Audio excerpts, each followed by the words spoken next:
Hello everyone. So this is the next video on real analysis.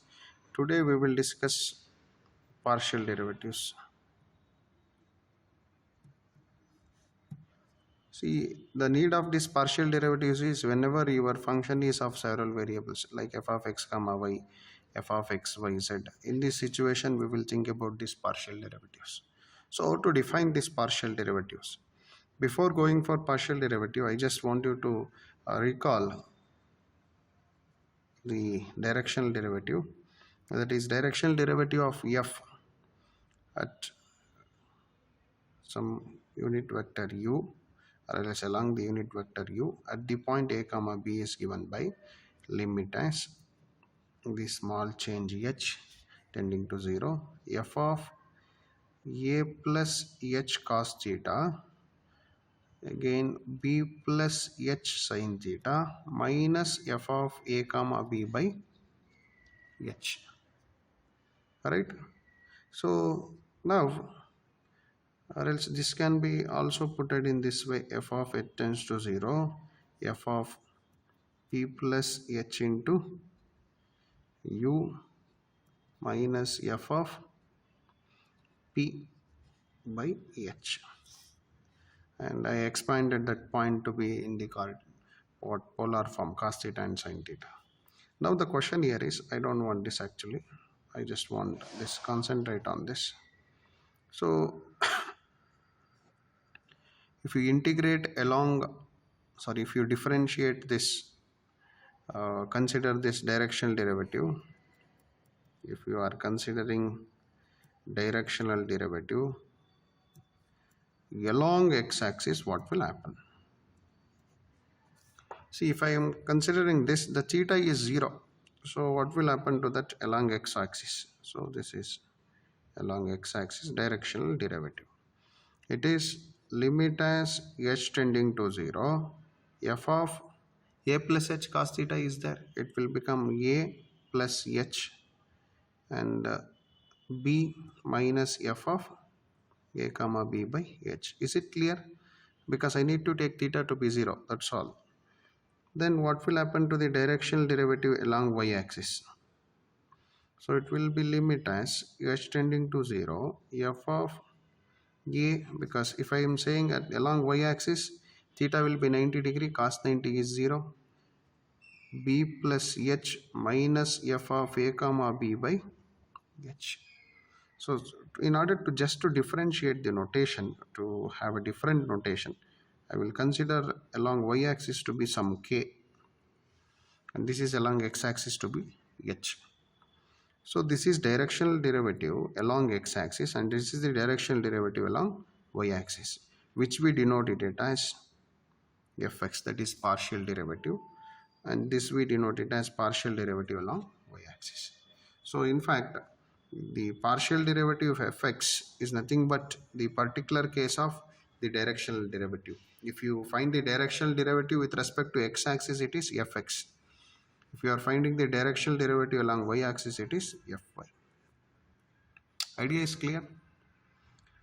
And I have one problem to discuss here.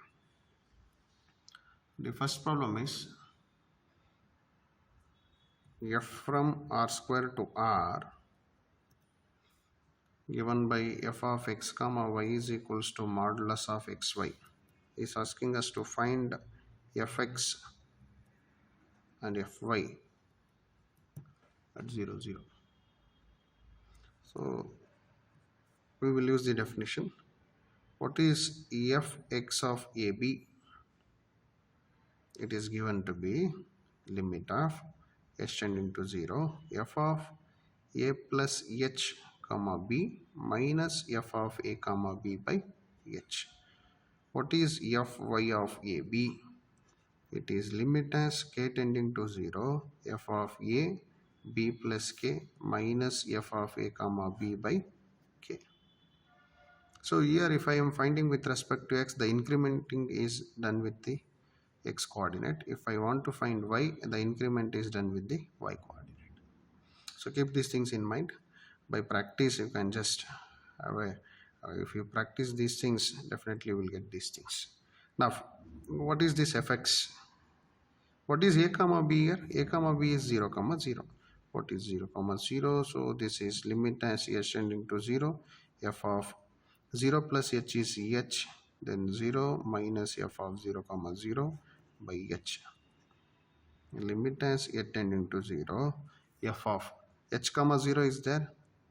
So if I plug in h comma 0, this is 0. Right? Minus f of 0 comma 0, it is 0 by h. So it is 0. Similarly, I don't calculate fy since it is symmetric. So fy of 0 comma 0 will also be 0. Is the idea is clear? Is asking us to find fx and fy and it is 0 at that point. Next problem is find fx and fy at the origin 0 comma 0. So this is the given problem. See, as we for first two problems, let us write the formula. Fx is limit as h tending to 0 f of a plus h comma b minus f of a comma b by h. So it is limit as h tending to 0. A is 0, b is 0 for this. So it is h comma 0 minus 0 comma 0 by h. So it implies limit as h tending to 0. See here, f of h comma 0 is there. So h into numerator is 0. Here I have h square plus 0 square. So if the numerator is 0, it is 0. 0 minus f of 0 comma 0 is 0 by h. So this is 0. What is fy? Limit as k tending to 0. F of a comma b plus k minus f of a comma b by k. Limit as k tending to 0. F of this is a is 0, b is 0 comma k, it is k minus f of 0 comma 0 by k. 0 comma k means again this is 0. At the origin it is given to be 0. So k, limit as k tends to 0. Since the numerator is 0, the value is 0. Idea is clear? Yes. But here I find that fx and fy. Whether this, if you are asking me one question, the observation here is the partial derivative exists along x and along y. So as we discussed in the earlier concepts for the functions of single variable, if the function is differentiable, it used to be continuous. Right? Here the partial derivative are existing. As of now, partial derivatives are existing, whether the function is continuous. See, f of x comma y is 2xy x square plus y square. Let us choose y to be mx. What will happen? If I choose y to be mx, it will be 2x into mx by x square plus m square x square, which is 2mx square by 1 plus m square. So 2m by 1 plus m square. So it depends upon m. That means the function is not continuous. So the observation is existence of partial derivative at x naught y naught does not imply existence of the, or else it does not imply the continuity of that function at x naught y naught. Idea is clear? ಅಂದರೆ partial derivative exist ಆದ ತಕ್ಷಣಕ್ಕೆ we cannot conclude the function is continuous. ಅರ್ಥ ಆಗುತ್ತಾ? But in the functions of single variable, if the function is differentiable, because there is no partial derivative there, it is a total derivative. In that case, the function is continuous. But here it is not the case. Again, find f of x comma y, f of x comma y, x and y is asking us to find fx and fy at 0, 0. So fx at a comma b is limit as h tending to 0, f of a plus h comma b minus f of a comma b by h.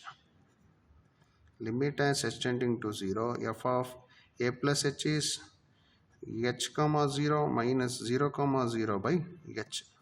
So look to this, it is mod h by h, so it does not exist. Similarly, fy of a comma b also does not exist. Why? Because since you have symmetric nature, x and y is there, here also x and y is there.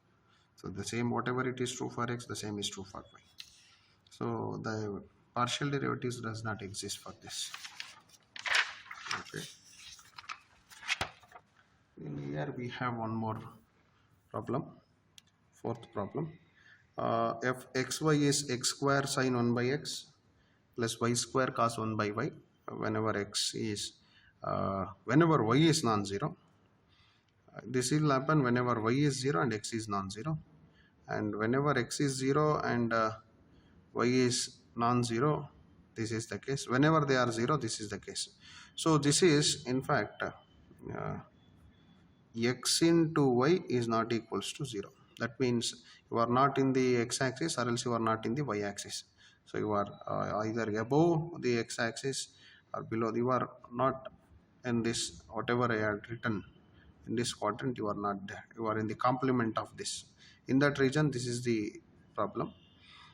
Definition it is given. F of x comma y is defined to be this. So if you are in the y-axis and whenever x is in non-zero, so this is the case.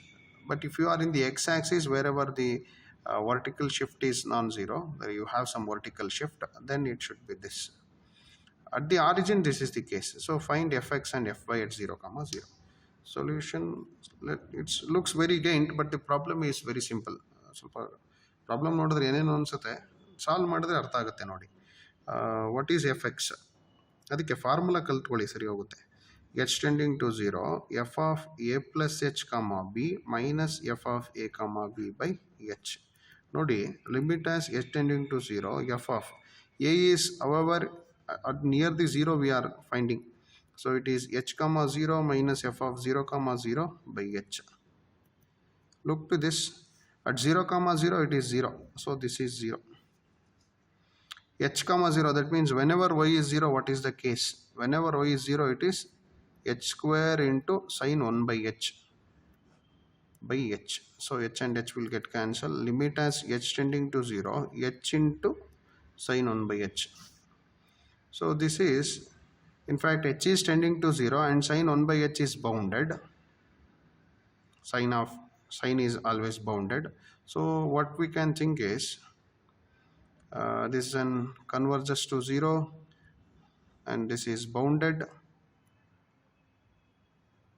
So this will go to 0. But don't mistakenly write in this way. In ಬರೆಯಕ್ಕೆ ಹೋಗ್ಬಿಡಿ ದಯವಿಟ್ಟು. Sine 1 by h by 1 by h, limit as h tending to 0, it is equals to 1. ಇದು ಬರೆಯಕ್ಕೆ ಹೋಗ್ಬಿಡಿ. Because it is true for small values of theta or else small values of h. As h tends to 0, 1 by h is large. So you cannot conclude that here. ಸ್ವಲ್ಪ careful ಆಗಿರಬೇಕು. ಹೆಚ್ಚು small ಇದ್ದಾಗ sine theta by ಅಥವಾ theta small ಇದ್ದಾಗ, for small values of theta sine theta by theta is 1. But ಇಲ್ಲಿ theta large ಆಗಿಬಿಡುತ್ತಲ್ಲ, because h is small, 1 by h is large. Idea is clear? Coming to this fifth problem, f of x comma y is equals to x, y if y is non-zero. Nodi, here I didn't calculated fy. Fy is limit as k tending to 0, f of a comma b plus k minus f of a comma b by k. So ಏನಾಗುತ್ತೆ ನೋಡಿ, ಇದು k tending to 0, f of 0 comma 0. So ನೋಡಿ, this is 0 comma b ಆಗುತ್ತೆ, minus f of 0 comma 0 by k. f of 0 comma 0 is 0, 0 comma b, x 0 ಇದ್ದಾಗ ಏನಾಗುತ್ತೆ ನೋಡ್ಕೋಬೇಕು. That is, it implies k square cos 1 by k by k, limit as k tending to 0. Illu same case, you can use k is tending to 0 and cos 1 by k is bounded, so this tends to 0. This one you can do, fx of a comma b, it is limit as h tending to 0, f of a plus h comma b minus f of a comma b by h.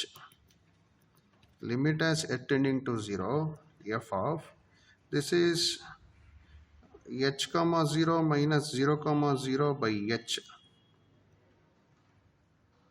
ನೋಡ್ಬೇಕಿಲ್ಲಿ if y is 0 it is x, that means it will be h, minus at 0 along x axis it is x, along y axis it is y, otherwise it is 1. So it is near the origin. If x is 0 it is y, if y is 0 it is x. ಅರ್ಥ ಆಗುತ್ತಾ? ಇದು ಸ್ವಲ್ಪ ನೋಡಿ, confuse ಆಗಬೇಡಿ. F of 0 ಕಮ 0 ಇದೆ ಇಲ್ಲಿ ಅಂದರೆ what else is saying is at 0 ಕಮ 0 what is the case, what is the value of that f. Here it is given along y axis it is x, along x axis it is y. Nodi, if you are in y axis, sorry, if you are in x axis, you choose it to be x. What is the value of x? You choose. If you are in x equals to 0 means y axis, it should be y. So if you are here, so you must choose 0, because is saying at that point it is x or else y. That means if you are here means you are in both x and y axis. Howda, it is an intersection of x and y axis. So what will be the value of x and y? It is 0. So this is 0 by h. So it is 1. Similarly, find fy of a comma b. It is clear? For fy of a comma b is also you will get in 1. So we stop at this stage. Next class we will think about higher partial derivatives. Then we can solve few problems on them. Then we can discuss differentiation of several variables. Thank you.